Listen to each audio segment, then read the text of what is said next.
नमस्कार, झारखंड समाचार में आप सबों का स्वागत है। आइए जानते हैं आज की छोटी बड़ी मुख्य खबरों को। छात्रों का झारखंड बंद 10 अप्रैल को, कई संगठनों का भी है समर्थन प्राप्त।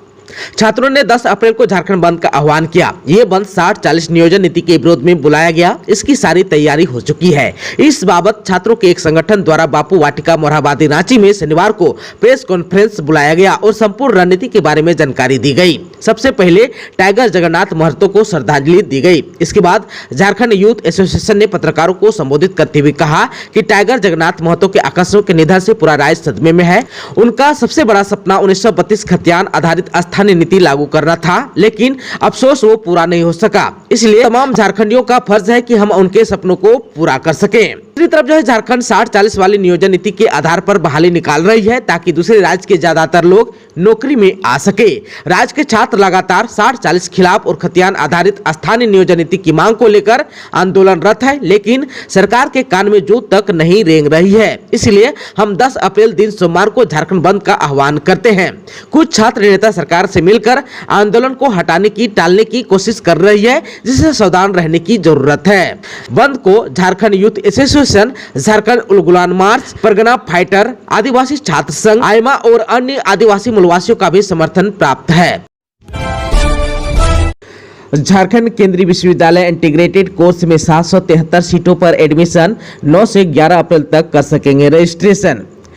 NTA यानी कि नेशनल टेस्टिंग एजेंसी ने घोषणा की है कि common university entrance test undergraduate यानी कि CUT UG 2023 का आवेदन 9 अप्रैल से 11 अप्रैल तक रात 12 बजे तक फिर से खोला जाएगा।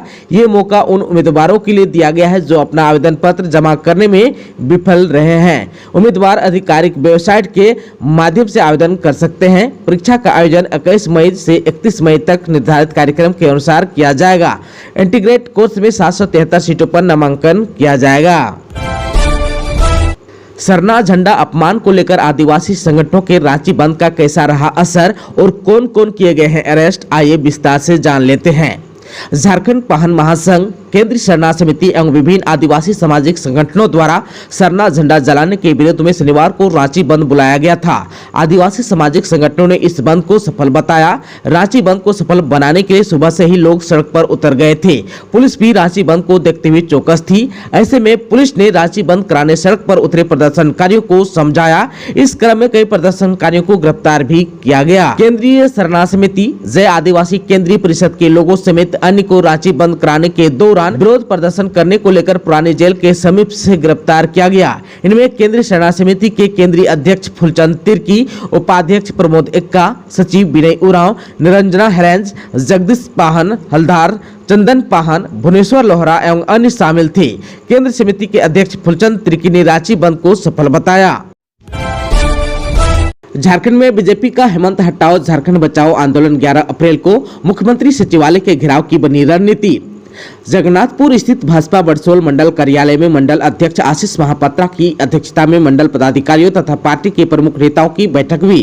भाजपा के पूर्व प्रदेश अध्यक्ष डॉक्टर दिनेशानंद गोस्वामी बैठक में विशेष रूप से उपस्थित थे। बैठक में हेमंत हटाओ झारखंड बचाओ आंदोलन के तहत 11 अप्रैल को रांची स्थित मुख्यमंत्री सचिवालय के घेराव कार्यक्रम में बरसोल मंडल के कार्यकर्ताओं की भागीदारी के संबंध में चर्चा हुई। मंडल से बड़ी संख्या में रांची चलने की रूपरेखा तैयार की गयी।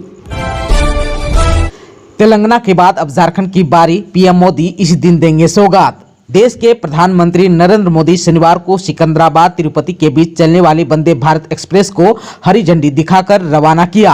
पीएम मोदी सिकंदराबाद तिरुपति वंदे भारत एक्सप्रेस के साथ ही शनिवार को चेन्नई कोयम्बटूर वंदे भारत एक्सप्रेस को भी हरी झंडी दिखाई। ऐसे में झारखंड वासियों की भी अब उम्मीदें बढ़ गई है कि जल्द से जल्द यहाँ भी वंदे भारत ट्रेन सरपट पटरियों पर दौड़ेगी। हालांकि अटकलें तेज है कि झारखंड में रांची से पटना के लिए वंदे भारत ट्रेन 25 अप्रैल से शुरू हो सकती है, लेकिन अभी तक इस खबर पर मुहर नहीं लगी है। हालांकि कहा जा रहा है कि यह ट्रेन कई सुविधाओं से लैस होगा। रांची और पटना के बीच की दूरी 6 घंटे से भी कम समय में ट्रेन पूरी करेगी। साथ ही वंदे भारत ट्रेन टाटा सिल्वे, BIT मेसरा, बरकाकाना और हजारीबाग शहरों से होते हुए पटना और रांची को कवर करेगी और अन्य वंदे भारत ट्रेनों की तरह सप्ताह में 6 दिन चलेगी। साथ ही अन्य वंदे भारत एक्सप्रेस ट्रेन की तरह ही सीट, वॉशरूम, पूरी तरह से एयर कंडीशनर सहित अन्य सुविधाएं मिलेगी। झारखंड में सताने लगी गर्मी। 9 अप्रैल को दक्षिणी पश्चिमी और मध्य भाग में हल्की वर्षा की संभावना। तीसरे सप्ताह से हीट वेव का असर। राज्य में बढ़ते तापमान का असर दिखने लगा है। तापमान में बढ़ोतरी होने से गर्म हवा का असर होने लगा है। मौसम में यह बदलाव दक्षिण पश्चिमी दिशा से आ रही गर्म हवा के कारण हो रहा है।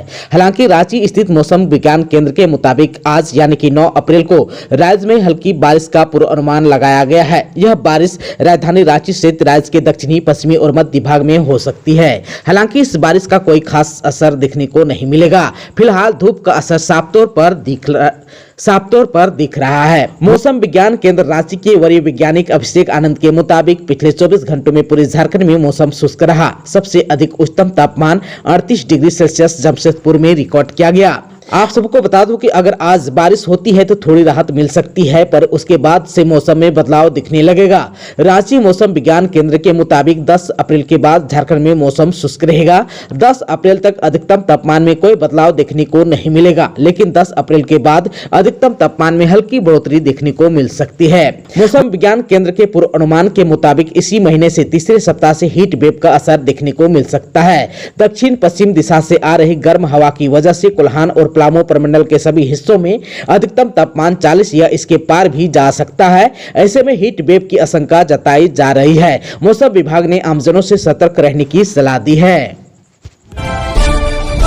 रांची में 15 मिनट तक चली ताबड़तोड़ गोलियां, दहल उठा इलाका, पुलिस पर लापरवाही का आरोप। सुखदेव नगर थाना क्षेत्र स्थित आनंद नगर में शनिवार की दोपहर ताबड़तोड़ फायरिंग की घटना से पूरे इलाके में दहशत का माहौल हो गया। लोग अपनी जान बचाकर इधर उधर भागने लगे। अपराधियों ने करीब 15 मिनट तक फायरिंग की। घटना की सूचना पाकर पुलिस मौके पर पहुंची। इसके बाद मामला शांत हुआ। सुखदेव नगर इलाके में रहने वाले वार्ड पार्षद ओम प्रकाश ने पुलिस को बताया कि दागी किस्म की युवक विक्रम का मोहल्ले में रहने वाले लोगों के साथ विवाद हो गया था।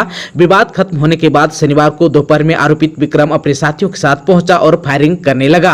फायरिंग की घटना को अंजाम देने के बाद विक्रम मौके से फरार हो गया। इधर पुलिस ने विक्रम को किशोरगंज चौक के पास पकड़ लिया, लेकिन पुलिस इसकी पुष्टि नहीं कर रही है। पुलिस घटना स्थल पर लगे सीसीटीवी का फुटेज खंगाल रही है। फुटेज में कुछ आरोपितों का चेहरा सामने आया है। पुलिस सत्यापन कर उन्हें पकड़ने का प्रयास कर रही है। इधर जो है पुलिस का कहना है कि मोहल्ले में रहने वाले अमित के साथ वीरेंद्र नाम युवक के बीच शुक्रवार को विवाद हुआ था। वीरेंद्र ने अमित पर कमेंट किया था। इस बात को लेकर शनिवार को 2 गुटों के बीच मारपीट की घटना हुई थी। इसी गुस्से में वीरेंद्र ने घटना की जानकारी विक्रम को दिया। विक्रम पहले भी हत्या के मामले में जेल जा चुका है। विक्रम अपने साथियों के साथ मोहल्ले में पहुंचा और फायरिंग की घटना को अंजाम दिया। इधर जो है सुखदेव नगर थाना पुलिस को सुबह में विवाद होने की जानकारी दी गई थी, लेकिन थानेदार राजेश सिन्हा ने इसे गंभीरता से नहीं लिया। इसकी जानकारी वरीय अधिकारियों को भी नहीं दी गई। विक्रम के खिलाफ कोई कार्रवाई नहीं होने से उसका मनोबल बढ़ गया और अपने साथियों के साथ पहुंचकर फायरिंग की घटना को अंजाम दिया। रामगढ़ में अगले 2 दिन बारिश की है संभावना। विभाग ने इन ऐप्स के इस्तेमाल की दी है सलाह। रामगढ़ जिले में मौसम का मिजाज बदल रहा है। तापमान धीरे धीरे बढ़ने लगा है।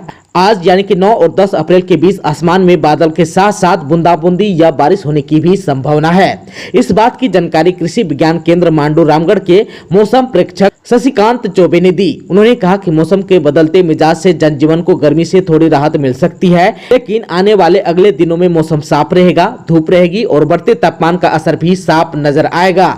आप सबको बता दो कि तापमान 2 से 3 डिग्री तक बढ़ सकता है। आने वाले दिनों में जिले का उच्चतम तापमान 33 से 36 डिग्री सेल्सियस एवं न्यूनतम तापमान 19 से 22 डिग्री सेल्सियस होने के साथ साथ मध्य गति की हवाएं उत्तर पश्चिमी दिशा से चलने की संभावना है। उन्होंने किसानों एवं आम लोगों को मौसम पूर्वानुमान एवं पूर्वानुमान आधारित कृषि सलाह की जानकारी के लिए मेघदूत मोबाइल ऐप तथा वज्रपात के पूर्वानुमान स्थान की जानकारी के लिए दामिनी मोबाइल ऐप को उपयोग में लाने की अपील की है। वहीं तापमान में कभी गिरावट तो कभी वृद्धि, कभी चिलचिलाती धूप तो कभी बारिश। लगातार बदलते मौसम के मिजाज का असर लोगों की तबीयत पर भी असर होने लगा है। सर्दी, खांसी, बुखार, गले में खराश और सांस लेने में तकलीफ जैसी समस्या भी बता दो बढ़ने लगी है। किसानों एवं आम लोगों को मौसम पूर्वानुमान एवं पूर्वानुमान आधारित कृषि सलाह की जानकारी के लिए मेघदूत मोबाइल ऐप तथा वज्रपात के पूर्वानुमान स्थल की जानकारी के लिए दामिनी मोबाइल ऐप को उपयोग में लाने की अपील की है।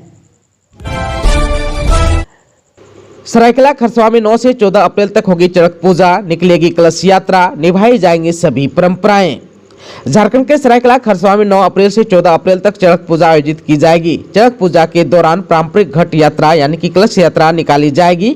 खरसावां अंचल कार्यालय की ओर से इसकी तैयारी जोरों पर चल रही है। खरसावां में चड़क पूजा का आयोजन सरकारी खर्च से होता है। चड़क पूजा पर करीब 40,000 रुपये खर्च होता है। बताया गया कि चड़क पूजा में निकलने वाले वृंदावनी घट रामगढ़ नदी से बाजार शाही के शिव मंदिर तक लाया जाएगा, जबकि अन्य 5 घटों को कुम्हार शाही स्थित सोना नदी से बाजार शाही स्थित शिव मंदिर पहुंचाया जाएगा।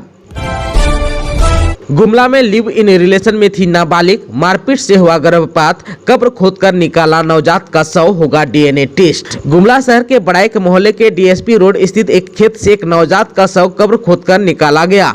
दंडाधिकारी सह सीओ के मुंड और एसआई खुशबू वर्मा की मौजूदगी में प्रशासन ने शव को बरामद किया है। बरामद बच्चे के शव को डीएनए टेस्ट के लिए गड्ढे से खोदकर निकाला गया है। शनिवार की देर शाम शव को प्रशासन ने गड्ढे से निकाला। बताया जा रहा है कि नाबालिग लिव इन रिलेशन में रह रही थी। उसके प्रेमी ने उसके पेट में मारा था, इससे गर्भपात हो गया था। नवजात के शव को पोस्टमार्टम के लिए भेजा गया है। इस मामले की छानबीन में जुट गई है। नवजात का शव मिलने से क्षेत्र में सनसनी फैल गई है। जानकारी के अनुसार पुलिस को सूचना मिली थी कि बड़ाइक मोहल्ला के डीएसपी रोड स्थित एक खेत में एक नवजात का शव दफन किया गया है, जिसके बाद अंचल अधिकारी के मुंड को मजिस्ट्रेट के रूप में प्रतिनियुक्त कर गुमला थाना की महिला एसआई खुशबू वर्मा की मौजूदगी में नवजात के शव को बाहर निकाला गया। रामगढ़ में जेलो कार और बाइक में जोरदार टक्कर, 2 घायल, 1 की हालत गंभीर। रामगढ़ में मांडू जोड़ा तालाब के निकट राष्ट्रीय राजमार्ग 33 पर शनिवार की शाम जेलो वाहन और बाइक की जोरदार टक्कर हो गई। इस दुर्घटना में एक युवती गंभीर रूप से घायल हो गई, जबकि एक युवक को मामूली चोटें आई है। घटना के बाद स्थानीय ग्रामीण और पुलिस के सहयोग से घायलों को इलाज के लिए सीएचसी मांडू ले जाया गया, जहां केंद्र के चिकित्सक प्राथमिक उपचार गंभीर हालत में देख युवती को सदर अस्पताल रामगढ़ भेज दिया है।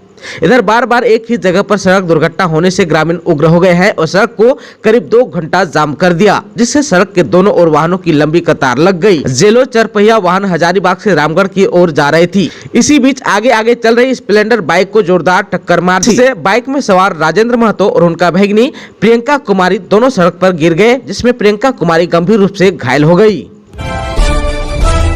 दोस्तों, अभी तक आपने चैनल को सब्सक्राइब नहीं किया है तो प्लीज चैनल को सब्सक्राइब कर बेल आइकन को प्रेस कर दीजिएगा, ताकि खबरों का अपडेट आपको मिलता रहेगा। इसके साथ ही आज के खबरों में बस इतना ही। हमें दीजिए इजाजत। नमस्कार।